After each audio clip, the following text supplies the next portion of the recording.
Bon, t'es peut-être pas un top modèle, hein, un peu plus petit que la moyenne, avec des traits physiques qui te déplaisent un petit peu, un visage disgracieux, quelques kilos en trop. Bon, t'es pas Brad Pitt, loin de là, mais t'as quand même envie de vivre une belle histoire d'amour et plaire aux femmes. Alors si t'es pas ce qu'on appelle un beau gosse, et que tu regardes cette vidéo, sache une chose, je ne vais pas te dire ce que tu veux entendre, parce que l'apparence, ça compte. Et on peut même dire que ça compte beaucoup, hein, physique attrayant. D'ailleurs, ça facilite tout, les interactions sociales, les amitiés, la vie amoureuse, les promotions au travail sont plus faciles, bref. On aime les gens beaux. Et je pense que, en fait, je t'apprends rien, c'est régulièrement prouvé par les études.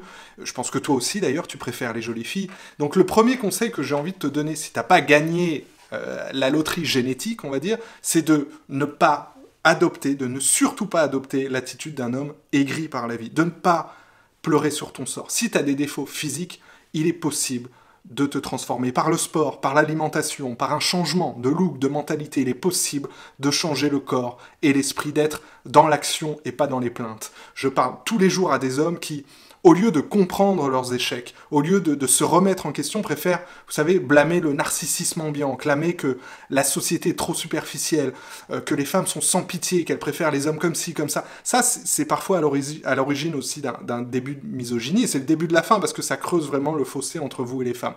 Et en plus, c'est totalement contre-productif, c'est vraiment la pire chose à faire, le pire état d'esprit à avoir. Même si, attention, hein, dans un sens, je vous comprends, c'est-à-dire que tu trouves injuste de devoir fournir 3 fois plus d'efforts que des mecs qui sont beaux ou génétiquement avantagés depuis la naissance. Mais ça, c'est l'histoire de la vie. Tu en veux aussi aux femmes, par exemple, de ne pas toujours dépasser la barrière du physique. Tu aimerais qu'elles voient tout de suite le vrai toi, ce que tu as vraiment à offrir, sans que tu doives, voilà, comme ça, en faire la promotion avec du marketing.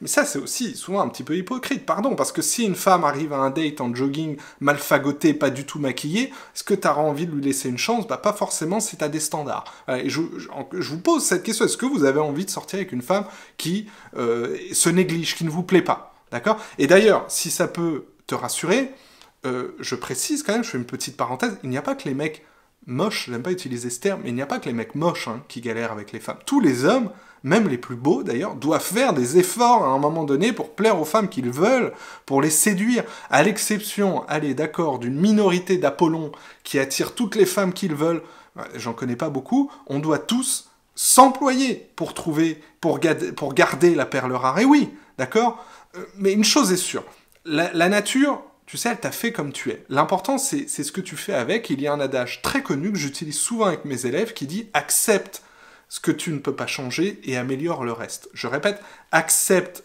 ce que tu ne peux pas changer et améliore le reste. Si t'as pas de barbe, ça pousse pas. Eh ben, tu ferais mieux d'accepter que tu n'auras jamais l'allure d'un bûcheron.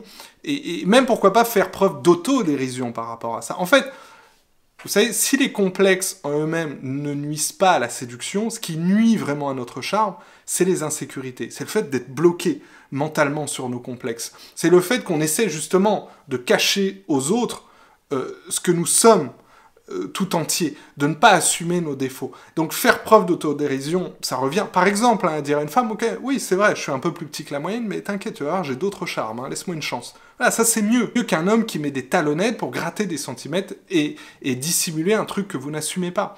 Moi, je me souviens d'un élève avec qui j'avais travaillé pour refaire la description sur Tinder, une application de rencontre, et je lui avais demandé d'indiquer quelque chose du type, pour info, il était petit, hein, plus petit que la moyenne, pour info, je fais la taille d'Harry Potter, est-ce que tu veux être ma Hermione? Voilà, c'est dit avec humour, c'est assumé, et c'est très bien.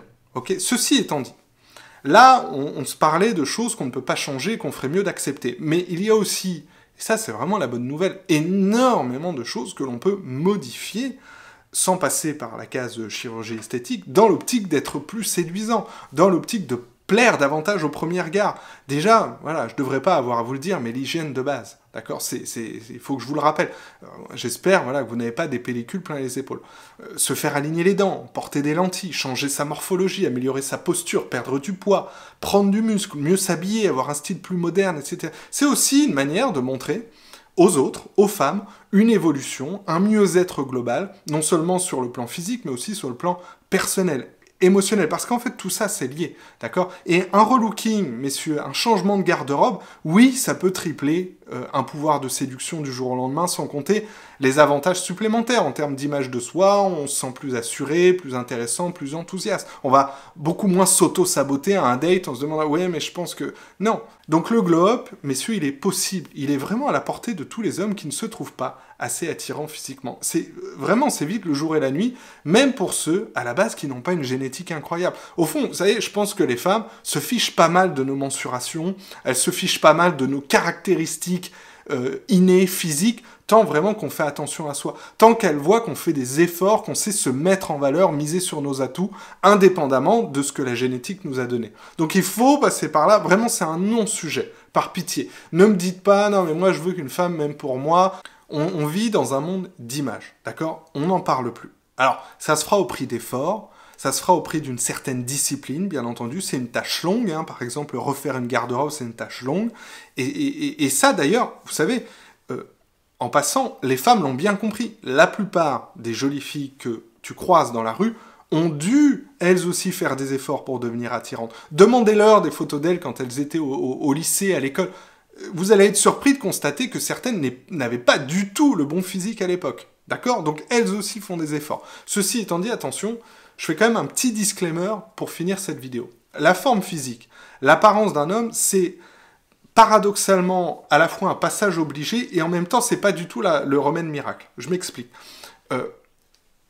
Tu n'arriveras à rien avec les femmes si tu es négligé. D'accord? Il y aura une barrière d'entrée de jeu, que tu ne fais aucun effort à ce niveau-là. Encore une fois, c'est presque un impératif. Si aujourd'hui tu ne fais pas attention à ton image, que tu ne te trouves pas attirant, il faut commencer par là. Ne serait-ce que pour toi te sentir mieux, te trouver sexy. Moi, j'ai pas peur du terme sexy. Je pense que les hommes devraient plus tendre vers cette idée-là. Être plus sexy, mettre leurs atouts en valeur. D'accord? Parce que les femmes nous regardent, elles matent aussi les femmes. D'accord? Et puis une apparence soignée, ça va agir comme un fluidifiant. D'accord? Dans le cadre des rencontres amoureuses, la forme physique, le style vestimentaire, ça vous aidera plus que toute autre chose, bien plus qu'une bonne génétique, je vous le disais, à séduire rapidement les femmes. Un mec en forme, bien habillé, déjà, voilà, en plus, s'il galère avec les femmes, on pourra se dire, bon, bah, c'est pas ça le problème, d'accord? C'est pas ça le point bloquant. Mais globalement, chaque étape, si vous faites attention à votre image, sera plus facile de la rencontre à la séduction, des débuts de la relation, à la construction de la relation durable. Ça peut pas faire de mal. Voilà, donc ça, c'était un rappel. Mais ceci étant dit, et c'est là où je dois apporter vraiment de la nuance, j'ai des tas d'hommes dans mon programme de coaching qui font déjà tout ça, qui n'ont pas du tout, malgré ça, les résultats escomptés avec les femmes. Ils ont le physique, un beau corps, parfois un très beau corps, un beau look, et certes, ça leur ouvre quelques portes, ça facilite les échanges, ça aide à avoir des rendez-vous, mais c'est tout, ça fait pas tout. Une femme, en fait, il faut comprendre, ne restera pas avec vous uniquement sur cette base-là. Je répète, une femme, sauf si elle est superficielle, ne restera pas avec vous uniquement sur cette base-là. Encore moins si vous faites tout ça uniquement pour plaire aux femmes. D'accord? Pour juste, on va dire, chercher l'approbation des autres au lieu de le faire pour vous. Au lieu, par exemple, de chercher à incarner un style personnel et viser un mieux-être global, vous habillez pour les femmes. D'accord? Et en fait, c'est souvent le paradoxe. Oui, l'apparence, c'est hyper important, et en même temps, ça compte pas autant que vous le croyez. D'accord? Et ça peut même vous faire défaut, si je vous le disais, si la fille sent que vous êtes surtout motivé par le regard des autres. D'accord? Mais là où je voulais en venir, c'est que, comme je l'explique souvent dans mes vidéos, les hommes séduisants sont surtout des hommes désinhibés. Ce sont des hommes capables de susciter des réactions fortes. Ce sont des hommes qui n'hésitent pas à faire savoir ce qu'ils pensent. Ce sont des hommes charismatiques qui ont des idées originales, qui les expriment sans retenue, qui vivent des expériences, qui vivent plein de choses, d'accord? Autrement dit, un homme séduisant est un homme qui a du caractère, des opinions tranchées, des opinions qui l'expriment, d'accord? Et la plupart des hommes ne savent pas en fait vraiment ce qu'ils aiment, ce qu'ils n'aiment pas, leurs opinions sont timides. Donc la plupart des hommes, en fait, ont trop peur de se faire rejeter, tout simplement. La plupart des hommes ont une attitude pleine de stress, pleine d'anxiété, pleine d'immaturité, même parfois avec les femmes qui leur plaisent. Par conséquent, l'enjeu principal pour la majorité des hommes que nous accompagnons, c'est d'arriver à être beaucoup plus détaché, moins dépendant, beaucoup plus authentique, avoir moins d'attente avec les femmes grâce à une transformation qui généralement s'opère de l'intérieur.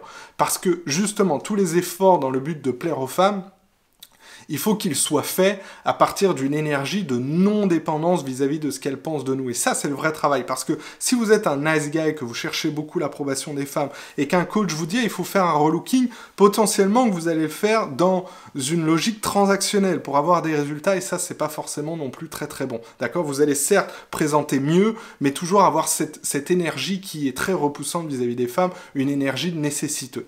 D'accord? Donc, voilà. Chaque chose en son temps, regardez bien les intentions derrière chacune de vos actions. Ok? En tout cas, je vous remercie d'avoir été au bout de cette vidéo. N'hésitez pas, si vous avez des questions, que vous souhaitez réagir, mettez un pouce, partagez. Vous pouvez liker cette vidéo ou aller regarder la formation offerte qui est encore disponible dans la description de cette vidéo pour apprendre à transformer votre vie sentimentale sans changer ce que vous êtes ou essayer de devenir un Casanova de boîte de nuit. C'est pas ça le but. Ciao.